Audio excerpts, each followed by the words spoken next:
Hello everyone and welcome to your own channel trending exam. तो आज हम लोग करने वाले हैं हमारे चैप्टर नंबर 14 का नेक्स्ट पार्ट। इससे पहले मैं ऑलरेडी चैप्टर नंबर 1 से लेकर के चैप्टर नंबर 13 तक के सारे वीडियोस जो है अपलोड कर चुका हूँ। 50 प्लस वीडियोस की प्लेलिस्ट ऑलरेडी आपके पास तैयार है, जिसमें मैंने मोर देन 2000 क्वेश्चन जो हैं वो डिस्कस किए हुए हैं ऑलरेडी। तो आप इन वीडियोस को चेकआउट कर सकते हैं, आपके एग्जाम्स के लिए काफी ज्यादा बेनिफिशियल होगा। मैं प्लेलिस्ट का लिंक डिस्क्रिप्शन बॉक्स में दे दूंगा। साथ ही साथ अगर आपको ये पीडीएफ भी चाहिए जिससे आप सेल्फ स्टडी करना चाहते हो, तो मैं इस पीडीएफ का लिंक भी डिस्क्रिप्शन बॉक्स में दे दूंगा, आप वहां से इसको पढ़ सकते हो। ठीक है, तो चलिए बिना किसी देरी के स्टार्ट करते हैं आज की वीडियो।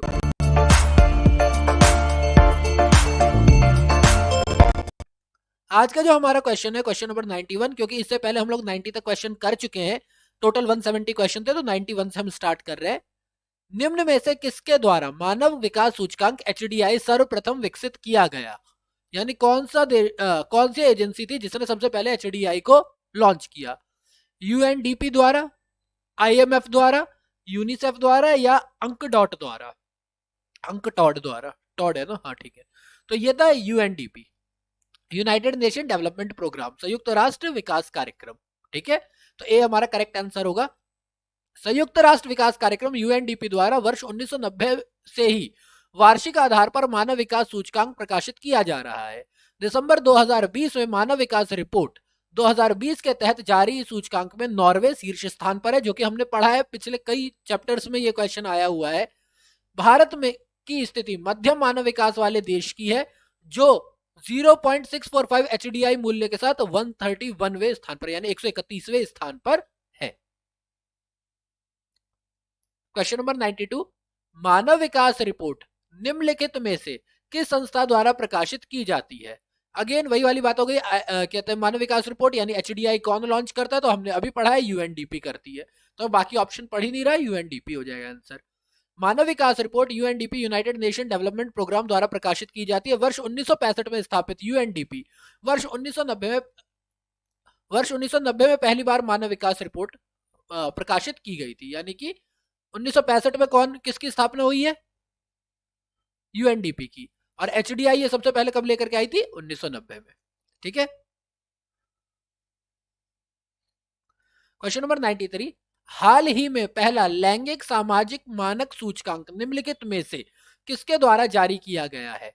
ठीक है, लैंगिक सामाजिक मानक सूचकांक, विश्व बैंक और संयुक्त राष्ट्र विकास कार्यक्रम, विश्व बैंक और नीति आयोग, या फिर केवल संयुक्त राष्ट्र विकास कार्यक्रम? तो इसका करेक्ट आंसर है डी, केवल संयुक्त राष्ट्र विकास कार्यक्रम ने लैंगिक सामाजिक मानक सूचकांक को लॉन्च किया, और ये हाल जो है, इस हाल का मतलब है 2016।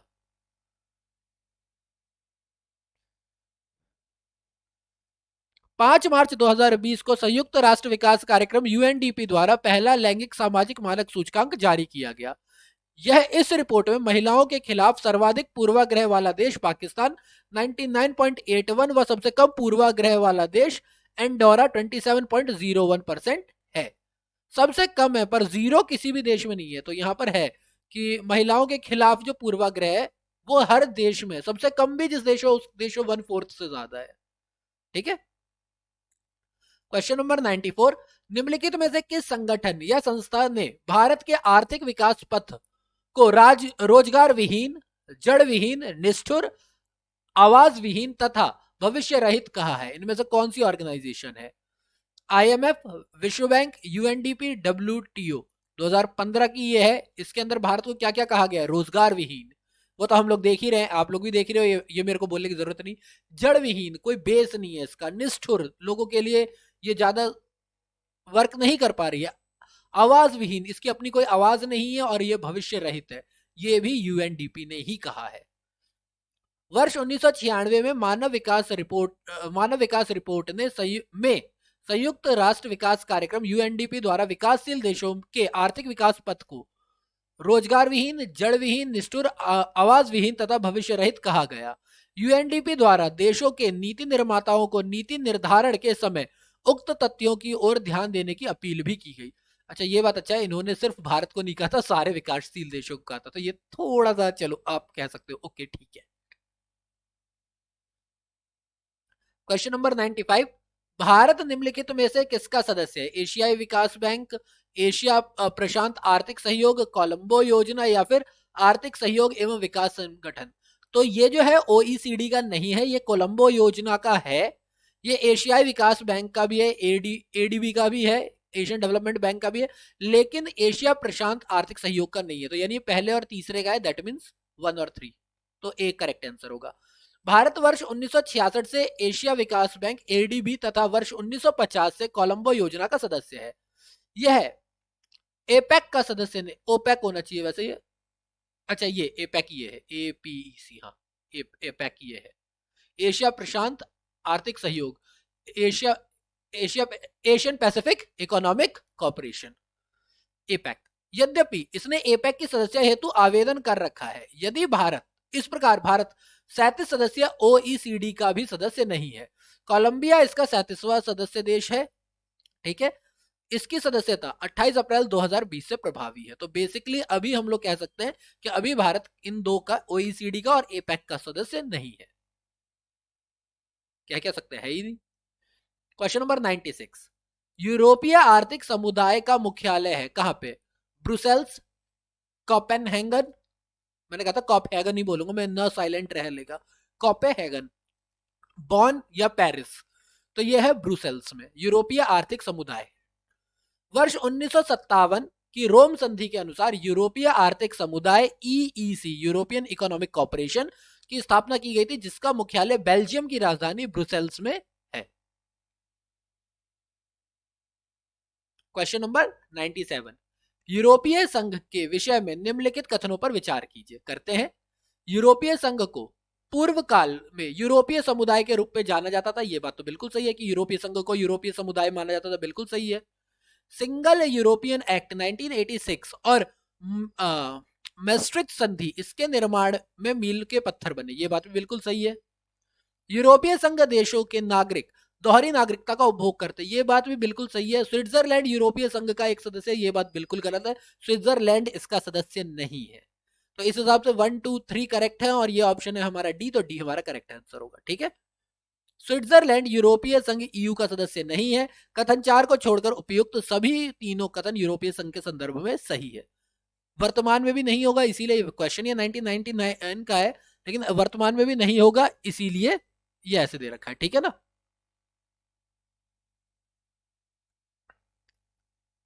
नाइनटी निम्न में से कौन सा यूरोपीय संघ का सदस्य नहीं है? फ्रांस, जर्मनी, इटली या पोलैंड। तो इनमें से कौन सा जो है यूके कहते हैं यूरोपियन यूनियन का संघ नहीं है, यूरोपीय संघ का नहीं है। तो ये क्वेश्चन है 1997 का। तो उस टाइम के हिसाब से अगर बात करूं तो पोलैंड जो था वो सदस्य नहीं था। प्रश्नकाल में पोलैंड जो है यूरोपीय संघ का सदस्य नहीं था। वर्ष 2004 से पोलैंड यूरोपीय संघ का सदस्य बन गया, यानी 2004 में ये बन गया है। यूरोपीय संघ मुख्यतः यूरोप में स्थित वर्तमान में 27 देशों का एक राजनीतिक एवं आर्थिक मंच है। 31 जनवरी 2020 से ब्रिटेन, यूके यूरोपीय संघ से बाहर हो गया, यानी कि 2 साल पहले क्या हुआ था, 31 जनवरी को, 2 साल होने ही वाले हैं इस बार, ब्रिटेन जो है वो यूरोपीय यूनियन से बाहर हो गया। क्वेश्चन नंबर 99, कभी कभी समाचारों में पाया जाने वाला पद, ये आईएएस में ना एक तो ये पदों के बारे में बहुत पूछते हैं। West Texas intermediate, West Texas intermediate निम्नलिखित में से किस एक पदार्थ की श्रेणी से संबंधित है? कच्चे तेल की, बहुमूल्य धातु बुलियन की, या फिर दुर्लभ मृदा तत्वों की, या यूरेनियम की। तो वेस्ट टेक्सास इंटरमीडिएट जो है वो कच्चे तेल की उससे आता है, रिलेट करता है। वेस्ट टेक्सास इंटरमीडिएट कच्चे तेल का एक प्रकार है। WTI तेल ग्रेड को टेक्सास लाइट स्वीट के रूप में भी जाना जाता है। WTI की स्पॉट तथा वायदा कीमतों का उपयोग तेल मूल्य निर्धारण के एक बेंचमार्क के रूप में किया जाता है, ठीक। क्वेश्चन नंबर 100, वाओ 100 पे आ गए। समाचार में कभी कभी देखे जाने वाला यूरोपीय स्थिरता तंत्र, यूरोपियन स्टेबिलिटी मैकेनिज्म क्या है? मध्य पूर्व के लाखों शरणार्थियों के आने से के प्रभाव से निपटने के लिए ईयू यानी यूरोपियन संघ यानी कि यूरोपियन यूनियन द्वारा बनाई गई एक एजेंसी। ईयू की एक एजेंसी जो यूरो क्षेत्र, यूरोजोन के देशों को वित्तीय सहायता उपलब्ध कराती है। सभी द्विपक्षीय एवं बहुपक्षीय व्यापार समझौते को सुलझाने के लिए ईयू की एक एजेंसी या सदस्य राष्ट्रों के बीच मतभेद को सुलझाने के लिए यू की एक एजेंसी। तो इसका जो करेक्ट आंसर है वो है बी, यू की एक एजेंसी जो यूरो क्षेत्र के देशों यानी यूरो जोन के देशों के लिए वित्तीय सहायता उपलब्ध करवाती है। यूरोपियन स्टेबिलिटी मैकेनिज्म 2016 का है। यूरोपीय स्थिरता तंत्र ईएसएम यूरोपियन स्टेबिलिटी मैकेनिज्म यूरोपीय संघ की एक एजेंसी है जो यूरो क्षेत्र के देशों को वित्तीय संकट के समय वित्तीय सहायता उपलब्ध करवाती है। यह लग्जमबर्ग में स्थित एक स्थायी एजेंसी है। देखा, इसका नाम पता था तो एक बार में बोल गया, लग्जमबर्ग। यूरो क्षेत्र के सदस्य देशों द्वारा इसकी स्थापना अक्टूबर 2020 में यूरोपीय वित्तीय स्थिरता सुविधा ईएफएसएफ के परवर्ती संस्था के रूप में किया गया था। ठीक है, तो 2012 में यूरोपीय वित्तीय स्थिरता सुविधा इसके परवर्ती संस्था के रूप में इसको लाया गया। क्वेश्चन नंबर 101, एफएओ पारंपरिक कृषि प्रणाली को सार्वभौमिक रूप से महत्वपूर्ण कृषि विरासत प्रणाली globally important agriculture heritage system GIAHS की हैसियत प्रदान करता है। इस पहल का संपूर्ण लक्ष्य क्या है? अभी निर्धारित GIAH के स्थानीय समुदाय को आधुनिक प्रौद्योगिकी, आधुनिक कृषि प्रणाली का प्रशिक्षण एवं वित्तीय सहायता प्रदान करना जिससे उनकी कृषि उत्पादकता अत्यधिक बढ़ जाए। नहीं, ये नहीं है। पारितंत्र अनुकूली परंपरागत कृषि पद्धतियां और उनसे संबंधित परिदृश्य लैंडस्केप, कृषि जैव विविधता और स्थानीय समुदायों के ज्ञान तंत्र का अभिनिर्धारण एवं संरक्षण करना। जहां तक मुझे याद है GIAHS का ये है। इस प्रकार अभिनिर्धारित GIAHS के सभी भिन्न भिन्न कृषि उत्पादों को भौगोलिक सूचक यानी ज्योग्राफिकल इंडिकेशन की हैसियत प्रदान करना। नहीं, ये नहीं है मेरे को जो पता है। तो उसके हिसाब से फर्स्ट और थर्ड नहीं है, केवल सेकंड है, केवल सेकंड बी में है। ठीक है, 2016 का क्वेश्चन है। ओके, बी करेक्ट आंसर है। सार्वभौम रूप से महत्वपूर्ण कृषि विरासत प्रणाली GIAHS globally important agriculture heritage system कार्यक्रम की शुरुआत खाद्य एवं कृषि संगठन FAO द्वारा वर्ष 2002 में वैश्विक कृषि सांस्कृतिक विरासत के प्रोत्साहन एवं संरक्षण हेतु एक पहल के रूप में की गई थी। इसका प्रमुख लक्ष्य ऐसी कृषि प्रणाली की पहचान करना तथा उसका सहयोग एवं संरक्षण करना है जो जैव विविधता तथा अनुवांशिक संसाधनों जेनेरिक रिसोर्सेज, ग्रामीण एवं परंपरागत ज्ञान, संस्कृति तथा उनसे संबंधित परिदृश्यों लैंडस्केप का संरक्षण एवं पोषण करती हो। यानी कि केवल सेकंड पॉइंट सही है। क्वेश्चन नंबर 102, ILO की 100वीं वार्षिक बैठक ने जिनके हितों की रक्षा का निर्णय लिया वे हैं। कौन है वो? बाल श्रमिक, घरेलू नौकर, भूमिहीन कृषक श्रमिक या महिला श्रमिक? तो ILO ने जो किया है वो अंतरराष्ट्रीय श्रम संगठन इंटरनेशनल लेबर ऑर्गेनाइजेशन, वो थे घरेलू नौकर। ठीक है, 16 जून 2011 को जेनेवा में संपन्न अंतरराष्ट्रीय श्रम संगठन ILO की 100वीं वार्षिक बैठक में घरेलू नौकर या श्रमिकों के हितों की रक्षा का निर्णय लिया गया। इस हेतु प्रस्ताव नियम 5 सितंबर 2013 से प्रभाव में आए हैं। क्वेश्चन नंबर 103, अंतरराष्ट्रीय श्रम संगठन, देखो एक नए संगठन के बारे में पढ़ रहे हैं हम। इससे पहले WTO के बारे में पढ़ चुके हैं, ट्रिप्स के बारे में पढ़ चुके हैं, ट्रिम्स के बारे में पढ़ चुके हैं, वर्ल्ड बैंक के बारे में पढ़ चुके हैं। अभी हमारे क्वेश्चन है ILO अंतरराष्ट्रीय श्रम संगठन के 138 एवं 182 अभी समय किससे संबंधित है? यानी कि ये जो रूल्स है ये किससे रिलेटेड है? बाल श्रम, कृषि के तरीके एवं वैश्विक जलवायु परिवर्तन से अनुकूलन, खाद्य कीमतों एवं खाद्य सुरक्षा का विनियमन, कार्यस्थल पर लिंग समानता। तो ये 138 और 182 जो है ये बाल श्रम से रिलेट करता है। एक करेक्ट आंसर है। अंतरराष्ट्रीय श्रम संगठन ILO के अभी समय 138 एवं 182 बाल श्रम से संबंधित है। अभी समय 138 रोजगार के लिए न्यूनतम उम्र के प्रवेश के संबंध में, admission of minimum age of to employment, तथा अभी समय 182 बाल श्रम को सबसे बुरे प्रारूपों worst form of child labour convention 1999 से संबंधित है।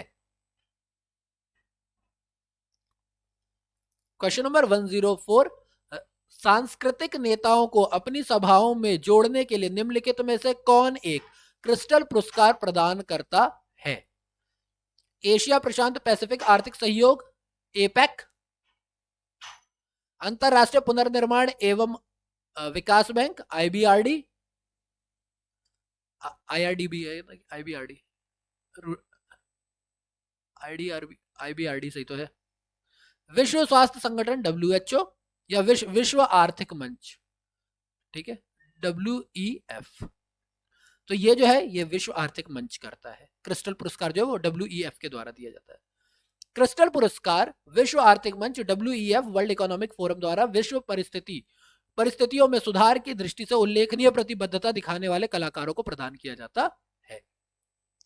क्वेश्चन नंबर 105, UNSC का तात्पर्य है यूनाइटेड नेशन सिक्योरिटी काउंसिल, संयुक्त राष्ट्र सुरक्षा परिषद, जो मुझे याद है और ये इसीलिए ये हमारा बी ऑप्शन है, संयुक्त राष्ट्र सुरक्षा परिषद, यही करेक्ट होगा।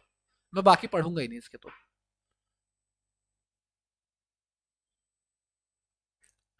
ठीक है, बी करेक्ट है।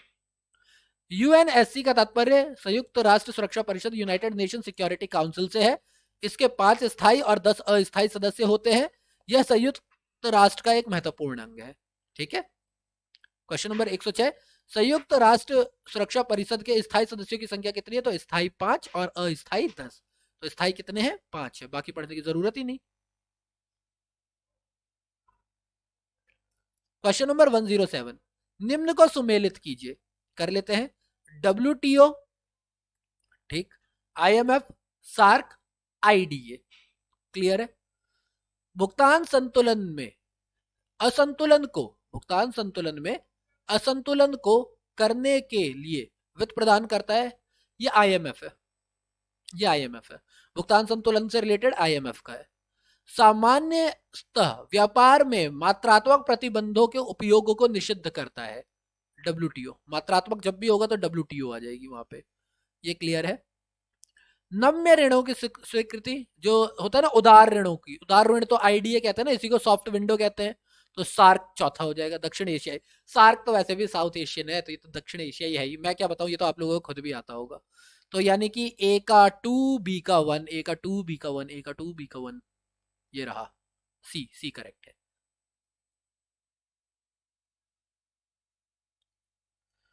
WTO सामान्यतः व्यापार के मात्रात्मक प्रतिबंधों के उपयोग को निषिद्ध करता है, बिल्कुल सही।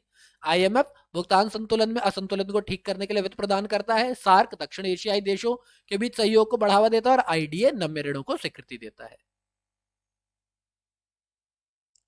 क्वेश्चन नंबर 108, अंतरराष्ट्रीय मौद्रिक एवं वित्तीय समिति international monetary and financial committee IMFC के संदर्भ में निम्नलिखित कथनों पर विचार कीजिए।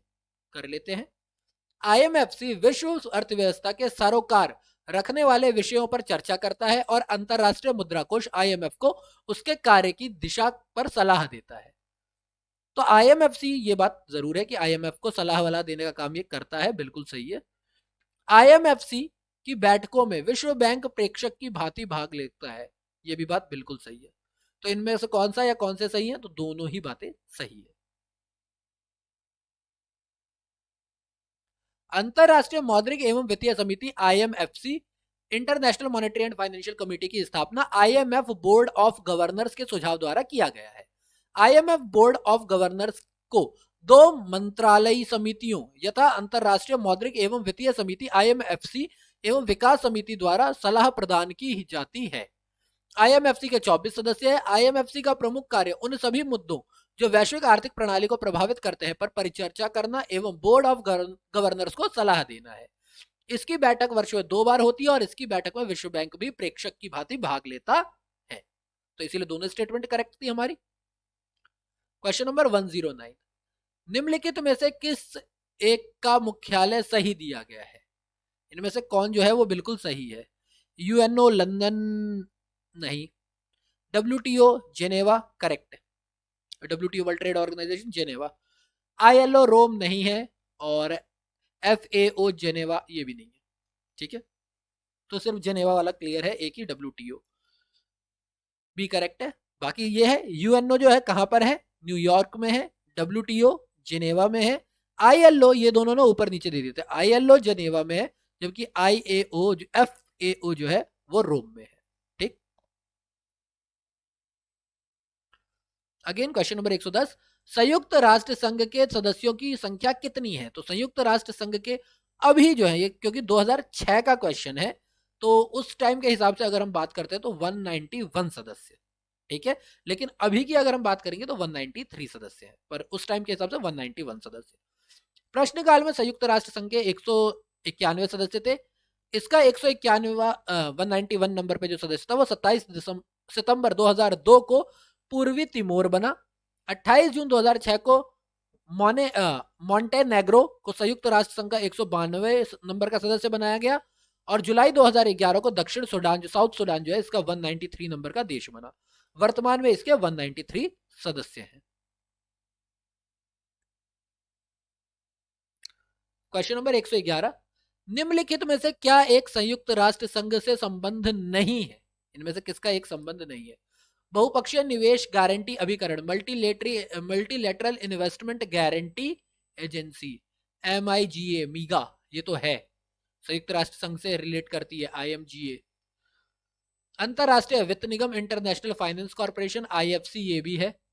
अंतरराष्ट्रीय निवेश विवाद समझौता केंद्र, international centre for settlement of investment disputes, ये मैं गलत लिख रहा हूँ, मुझे इसकी फुल फॉर्म याद ही नहीं है, शॉर्ट फॉर्म सॉरी, इसका एक्रोनिम मुझे याद नहीं है, देख लेना आप लोग। ये भी है, पर मुझे जहां तक पता है ये भी है, international centre for settlement of investment disputes, ये भी है। अंतरराष्ट्रीय निपटारा bank, bank for international settlement, नहीं, ये नहीं है, तो डी इसका करेक्ट होगा कि ये नहीं है, ठीक है। प्रश्नगत विकल्पों में प्रथम 3 विश्व बैंक ग्रुप से संबंधित होने के कारण संयुक्त राष्ट्र संघ में भी सम्मिलित है, जबकि अंतरराष्ट्रीय निपटारा बैंक किसी प्रकार से भी संयुक्त राष्ट्र संघ से संबंधित नहीं है। क्वेश्चन 112, भारतीय विकास फोरम IDF पहले जाना जाता था भारत सहायता क्लब के नाम से, भारत सहायता बैंक के नाम से, विश्व बैंक के नाम से, या इनमें से कोई नहीं? तो भारतीय विकास फोरम जो है उसको भारत सहायता क्लब के नाम से जाना जाता था, ठीक है। भारतीय विकास फोरम IDF को पहले भारत सहायता क्लब के रूप में जाना जाता था। 2008 का क्वेश्चन है, अच्छा क्वेश्चन है। अरे, क्वेश्चन नंबर 113, निम्नलिखित देशों पर विचार कीजिए, ब्राजील, मैक्सिको, दक्षिण अफ्रीका। UNCTAD के अनुसार उपयुक्त में से कौन सा या कौन से देश उभरती हुई अर्थव्यवस्था कोटि का या की है?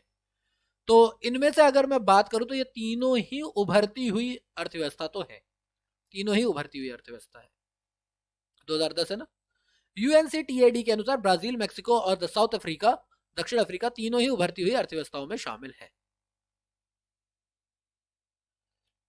क्वेश्चन नंबर 114, आवास और शहरी विकास पर एशिया पैसिफिक मंत्री स्तरीय सम्मेलन AMPCHUD, इसे तो पूरा इंसान ही ना कर ले, एक बार पूरा फुल फॉर्म ही याद कर लेगा जब इतना छोटा एक्रोनिम याद करना है तो।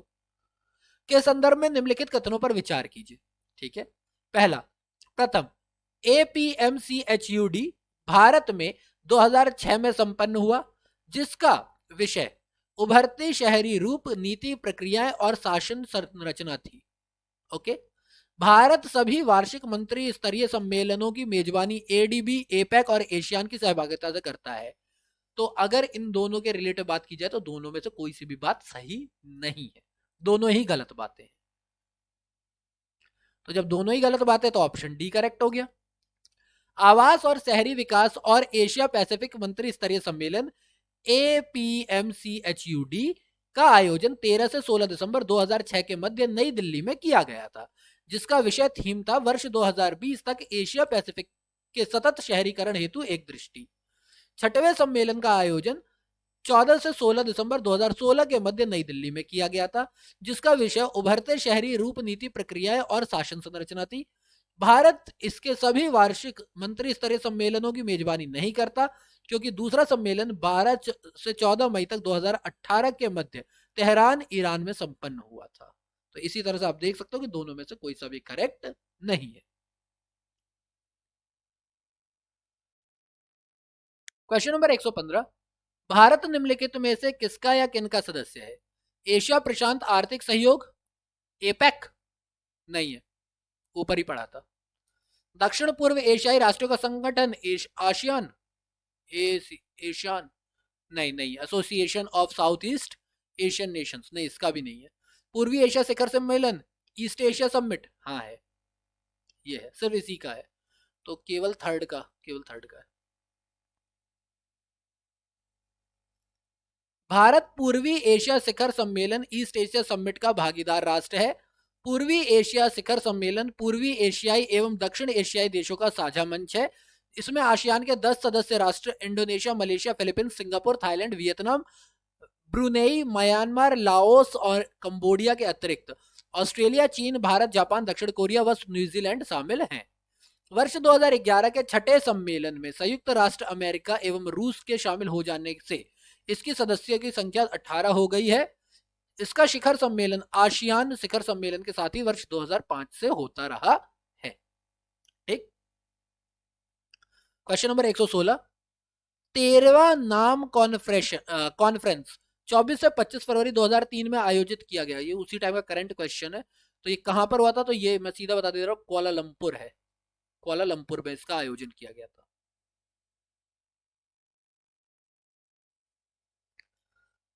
गुट निरपेक्ष आंदोलन नाम नॉन अलाइंग मूवमेंट NAM का 13वां शिखर सम्मेलन 24-25 फरवरी 2013 के मध्य मलेशिया की राजधानी कुआलालंपुर में हुआ था, जिसका 16वां शिखर सम्मेलन 26 से 31 अगस्त 2012 के मध्य ईरान की राजधानी तेहरान में तथा 17वां शिखर सम्मेलन 13 से 18 सितंबर 2016 के मध्य वेनेजुएला के मार्गरीटा द्वीप पर संपन्न हुआ था।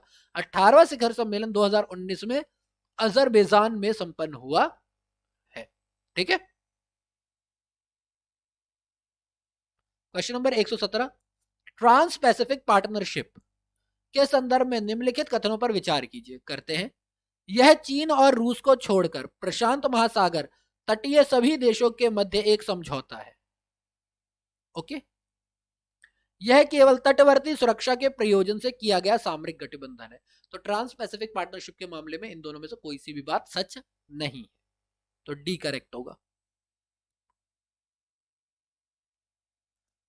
5 अक्टूबर 2015 को संयुक्त राज्य अमेरिका ने अटलांटा शहर में संयुक्त राज्य अमेरिका एवं जापान सहित 12 परिप्रशांत ट्रांस पैसिफिक देशों के मध्य अति महत्वाकांक्षी मुक्त व्यापार समझौता हुआ, जिसे ट्रांस पैसिफिक पार्टनरशिप TPP नाम दिया गया। TPP यूरोपियन यूनियन के तर्ज पर एकल बाजार बनाने हेतु एक महत्वाकांक्षी समझौता है। इस समझौते का उद्देश्य सदस्य देशों के मध्य गहन आर्थिक संबंधों की स्थापना और सीमा शुल्क रहित एवं आर्थिक समृद्धि हेतु व्यापार प्रोत्साहन है। ट्रांस पैसिफिक पार्टनरशिप में 12 सदस्य देश हैं। इसमें एशिया से कौन कौन है? जापान है, सिंगापुर है, वियतनाम है, ब्रुनेई है, मलेशिया है। उत्तर अमेरिका से संयुक्त राष्ट्र अमेरिका, कनाडा, मैक्सिको, दक्षिण अफ्रीका से चिली एवं पेरू और ऑस्ट्रेलिया से ऑस्ट्रेलिया तथा न्यूजीलैंड है। वर्तमान में यह ट्रेड एग्रीमेंट डिफेक्ट है। ठीक है, डिफंक्ट है, सॉरी डिफेक्ट करो, डिफंक्ट।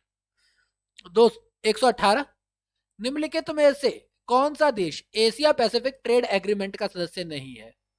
लाओ PDR, चीन, म्यांमार या भारत? तो इनमें से म्यांमार जो है वो शामिल नहीं है। एशिया पैसिफिक ट्रेड एग्रीमेंट में मूलतः बैंकॉक समझौते के रूप में वर्ष 1975 में हस्ताक्षर हुआ था। वर्ष 2005 से इसे वर्तमान नाम दिया गया। इसके सदस्य बांग्लादेश, चीन, भारत, दक्षिण कोरिया, लाओ PDR, मंगोलिया एवं श्रीलंका। म्यांमार इसका सदस्य नहीं है। 119 OPEC organisation of the petroleum exporting countries का निम्नलिखित में से किस पर विशेष बल है? पेट्रोलियम का उत्पादन, पेट्रोलियम की कीमतों पर नियंत्रण, ए और बी दोनों या इनमें से कोई नहीं? तो ये दोनों ही बातें आती है, सी करेक्ट आंसर होगा। वर्ष 1960 में स्थापित पेट्रोलियम उत्पादक देशों के संगठन organisation of petroleum exporting countries OPEC का विशेष बल पेट्रोलियम उत्पादन एवं पेट्रोलियम कीमतों पर नियंत्रण है। वर्तमान में इस संगठन के 13 देश सदस्य हैं। Iran, Iraq, Kuwait, Saudi Arab, Venezuela, Libya, संयुक्त अरब अमीरात, Algeria, Nigeria, Angola, Equatorial Guinea, Congo और गैबन। ये सारे इसके 13 सदस्य हैं। क्वेश्चन नंबर 120, निम्नलिखित देशों में से कौन ओपेक का सदस्य नहीं है? अल्जीरिया, चीन, इंडोनेशिया या UAE? तो चीन जो है वो ओपेक का सदस्य नहीं। वर्ष 1960 में स्थापित पेट्रोलियम उत्पादक देशों के संगठन organisation of petroleum exporting countries OPEC के सदस्य में चीन शामिल नहीं है। प्रश्नकाल में, यानी जिस टाइम पे 1999 की बात करते हैं, इंडोनेशिया ओपेक का सदस्य था, जो वर्ष 2009 से ओपेक के बाहर हो गया। वर्तमान में ओपेक के सदस्य राज्य कौन कौन से हैं, जो ऊपर हमने अभी पढ़ा ही था? Iran, Iraq, Kuwait, Saudi Arab, Venezuela, Libya, संयुक्त अरब अमीरात, Algeria, Nigeria, Angola, Equatorial Guinea, Gabon और कॉन्गो। ठीक है। क्वेश्चन नंबर 121, निम्नलिखित में से कौन South Asian Association of Regional Cooperation, दक्षिण एशियाई क्षेत्रीय सहयोग संगठन सार्क का सदस्य नहीं है? पाकिस्तान, श्रीलंका, नेपाल या थाईलैंड? तो थाईलैंड नहीं है। ठीक है। SAARC South Asian Association of Regional corporation का गठन 8 दिसंबर 1985 को किया गया। इसका मुख्यालय काठमांडू में है। इसके 8 सदस्य हैं: भारत, पाकिस्तान, श्रीलंका, मालदीव, बांग्लादेश, नेपाल, भूटान और अफगानिस्तान। सार्क के 14वें सम्मेलन 2007 में अफगानिस्तान को इसका 8वां सदस्य देश बनाया गया, वरना पहले 7 ही थे। भारत, पाकिस्तान, श्रीलंका, मालदीव, बांग्लादेश, नेपाल, भूटान, अफगानिस्तान को बाद में लाया गया है। ठीक है।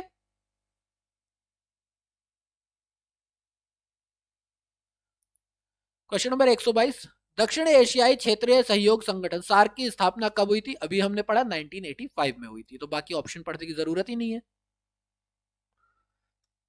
क्वेश्चन नंबर 123, निम्नलिखित में कौन सा देश दक्षिण एशियाई क्षेत्रीय सहयोग नहीं है? तो भारत है, पाकिस्तान है, नेपाल है, कंबोडिया नहीं है। तो सी हमारा करेक्ट आंसर हो जाएगा। क्वेश्चन नंबर 124, सार्क सदस्य देशों को प्रशिक्षण देने हेतु भारतीय अनाज भंडारण प्रबंध एवं अनुसंधान संस्थान स्थित है कहां पर? नई दिल्ली, पंतनगर, हापुड़ या फिर हैदराबाद? तो ये है हापुड़ में। अनाज भंडारण अनुसंधान एवं तथा प्रशिक्षण केंद्र की स्थापना 1958 में हापुड़ में की गई थी, जिसे बाद में वर्ष 1968 में संयुक्त राष्ट्र विकास कार्यक्रम की सहायता से लुधियाना तथा बापटला, बाद में हैदराबाद स्थानांतरित में 2 फील्ड स्टेशनों में स्थापित करके स्तरोन्नत किया गया था। वर्तमान में इस संस्थान को भारतीय अनाज संचयन प्रबंधन एवं अनुसंधान संस्थान IGMRI वर्ष 1996 के नाम से जाना जाता है। यानी 1996 में इसका नाम क्या हो गया था? IGMRI, भारतीय अनाज संचयन प्रबंधन एवं अनुसंधान संस्थान। ठीक है। International grain management and research institution, यही होगा। क्वेश्चन नंबर 125, भारत में सार्क सम्मेलन सर्वप्रथम किस वर्ष आयोजित किया गया था? डायरेक्ट क्वेश्चन है, जब भी भारत में आता है कि सार्क सम्मेलन कब आया था, तो ये आया था 1986 में। यानी कि आप क्या देख रहे हो कि 1985 में इसकी स्थापना हुई और 1986 में ही इसने क्या किया? पहला अपना सम्मेलन भारत में किया। भारत में सार्क सम्मेलन सर्वप्रथम 16 से 17 नवंबर 1986 के मध्य आयोजित किया गया। सार्क का प्रथम सम्मेलन वर्ष 1985 में बांग्लादेश की राजधानी ढाका में हुआ था। 18वां शिखर सम्मेलन नेपाल की राजधानी काठमांडू में 26 से 27 नवंबर 2014 के मध्य संपन्न हुआ, जबकि 19वां शिखर सम्मेलन 2016 के पाकिस्तान में प्रस्तावित था, जो कि निरस्त हो गया। ठीक है। क्वेश्चन नंबर 126, अधोलिखित यानी नीचे लिखे हुए में से कौन सा एक शेष से विश्व है भिन्न है? UNICEF, IMF, WHO, SAARC? तो सार्क की बात करें, ये तो सारे यूएनओ से रिलेटेड है ना, पर ये तो एक रीजनल है। यूनिसेफ, IMF, WHO वैश्विक संस्थाएं, तीनों ग्लोबल है, जबकि सार्क जो है दक्षिण एशिया के 8 देशों का एक क्षेत्रीय संगठन है। ब्रिक्स शिखर सम्मेलन 2019 कहां आयोजित होने वाला है? 2019 का क्वेश्चन है, तो उस टाइम के जो क्वेश्चन दे रखा है हम उसके हिसाब से बात करें तो ये ब्राजील में होने वाला था। ब्रिक्स विश्व की 5 अग्रणी उभरती अर्थव्यवस्था ब्राजील, रूस, भारत, चाइना और साउथ अफ्रीका, ब्राजील, रूस, इंडिया, चाइना और साउथ अफ्रीका के समूह के लिए एक संक्षिप्त शब्द है। यह कोई अंतर संगठन नहीं है, ना ही यह किसी संधि के तहत स्थापित हुआ है। इसे 5 देशों को एकीकृत प्लेटफॉर्म कहा जा सकता है। ब्रिक्स देशों का 11वां शिखर सम्मेलन 13 से 14 नवंबर 2019 के मध्य ब्रासीलिया, ब्राजील में आयोजित हुआ। इससे पूर्व यह बैठक 25 से 27 जुलाई 2018 के मध्य दक्षिण अफ्रीका के जोहान्सबर्ग में आयोजित हुआ था।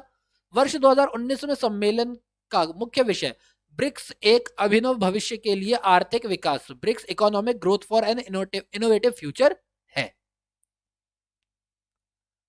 वर्ष 2020 का 12वां शिखर सम्मेलन सेंट पीटर्सबर्ग में आयोजित था, लेकिन कोविड-19 की वजह से यह वर्चुअल मीटिंग नवंबर 2020 में हुई।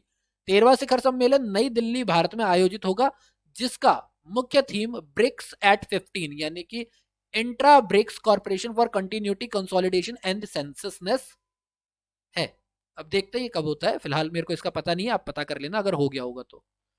क्वेश्चन नंबर 128, ब्रिक्स के रूप में ज्ञात देशों के एक समूह के संदर्भ में निम्नलिखित कथनों पर विचार कीजिए। ठीक है, ब्रिक्स का पहला शिखर सम्मेलन रियो द जेनेरियो में 2009 में हुआ था।